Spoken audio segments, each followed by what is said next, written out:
নমস্কার বন্ধুরা, আজকে আমি আপনাদের দেখাবো ওলকপি দিয়ে হাঁসের ডিম। ডিমটা সেদ্ধ করে ভেজে নিয়ে আলু আর ওলকপিটা ভেজে নিয়েছি। এর জন্য মশলা পেঁয়াজ, টমেটো, আদা রসুন বাটা, নুন, লঙ্কার গুঁড়ো, হলুদ গুঁড়ো, কাশ্মীরি লঙ্কা গুঁড়ো, গরম মশলা, ধনে জিরে গুঁড়ো।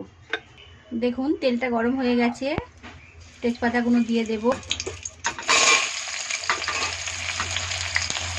পেঁয়াজটা লাল লাল করে ভেজে নেব।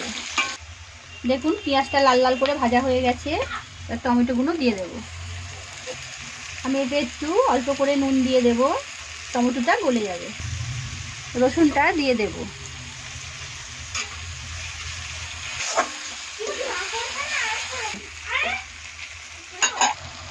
মশলা দিয়ে দেব, ধনে জিরে গুঁড়ো, লঙ্কা গুঁড়ো,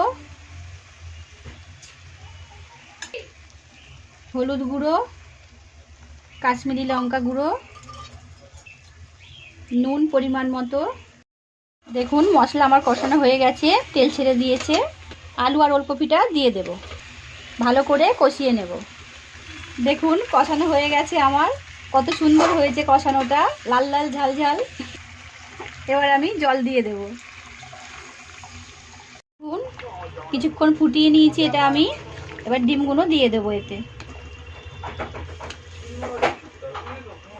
দেখুন এটা হয়ে গেছে, গরম মশলা দিয়ে দেব।